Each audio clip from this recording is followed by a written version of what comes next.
Strike. No one's saving those.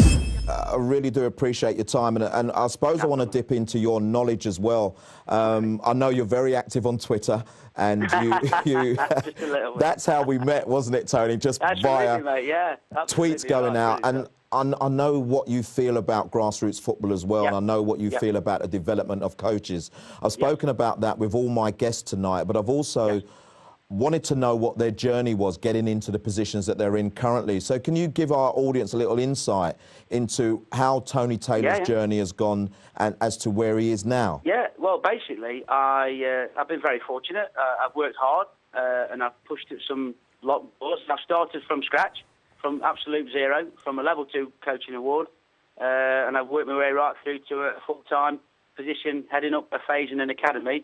Within the next 3 weeks, I'll be doing my final assessment in my A licence as well. So my message to anyone is if you work hard enough and really, really want it, you can make it happen. Because if I can do it, anybody can. Simple. What does that mean then? So you've gone on a journey. You're just getting your A licence assessment. What does that mean to you, and where can that take you? Well, as an A-licence coach, which was always the holy grail, there was always an aura around that award in relation to coaching.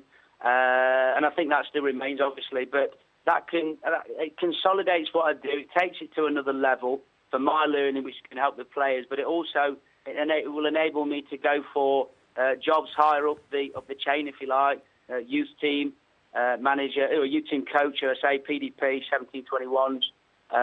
Go towards an academy manager should I wish to in the future. I can become a level 2 tutor. I can go towards a pro license.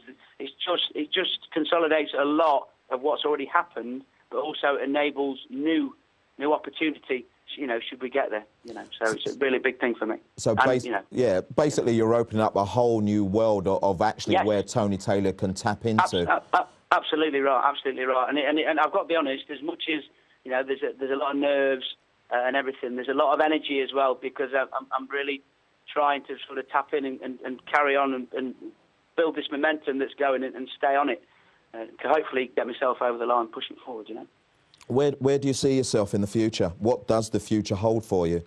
Well, now the thing is with that is an interesting one. I hope you don't mind me saying, but for me, my role is at Burton, and I want to go as high as I can up the chain at Burton, because they're my club and the club that gave me the opportunity and allowing me to develop things there so I can give something back. Now, I'm ambitious, like everyone is, but that's an interesting one, because if I want to fulfil my ambitions, it has to be through Burton predominantly. Fantastic. If somebody else wants me to get involved with them, they have to approach me. Because of my principles, I would never actively look elsewhere, because if I did that, that means I'm not focusing 100% on what I should be doing in my job. Exactly. If what I do takes me elsewhere and something happens, somebody wants to speak to me, then fine. That's by the by, and that will happen as and when it does happen, or not. But for me, I'm delighted and I'm proud to be where I am, and I'm hopeful that we can keep building on the success we've had already. That's brilliant to hear, Tony. Tony, I've also been posing our guest the question tonight. Yesterday, it was announced £5 billion plus going into TV revenue, which obviously makes the big clubs even fatter. What does it mean to you? Tony, I know your views and opinions on the level of grassroots and facilities, etc. What does that money mean, and where do you think some of that money should be going?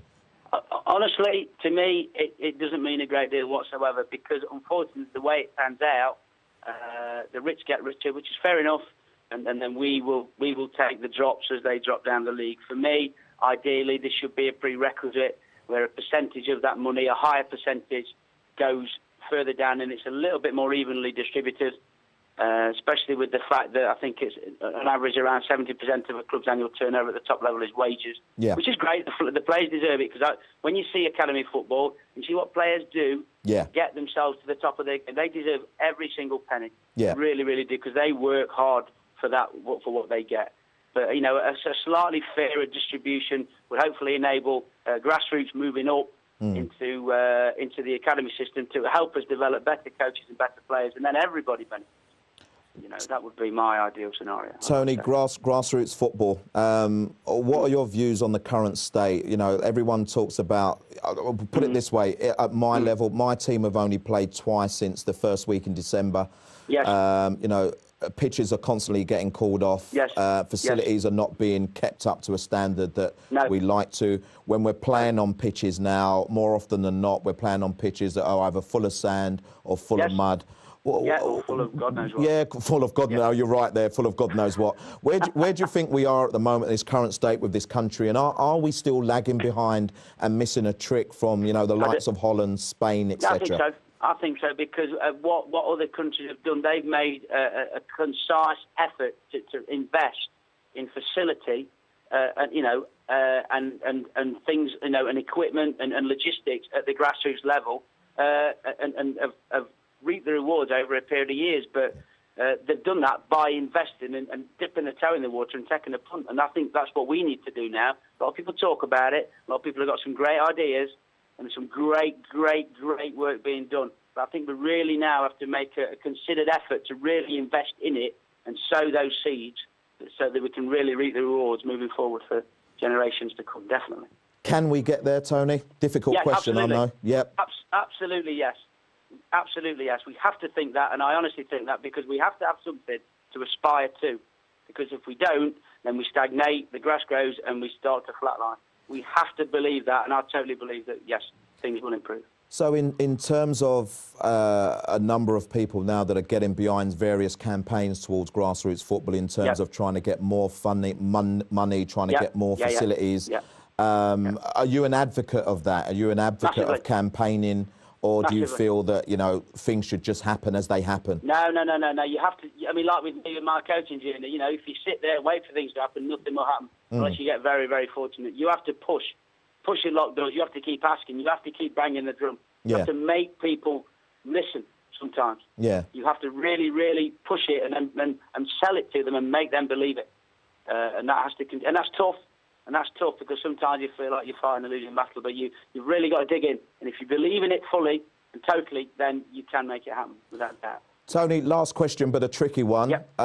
Where do you think we'll be in 10 years' time in terms of development of talented players, in terms of English football in general, and that whole process of the negative stuff that we're talking about, not the right facilities, etc. Where do you think we could be, or where would you like us to be in 10 years' time? Obviously, ideally, we'd like to be a lot higher up the chain, if you like, than we are at the minute. But I honestly think we will be. You know, in 10 years, I would look to at least a 25% to 30% improvement on where we are.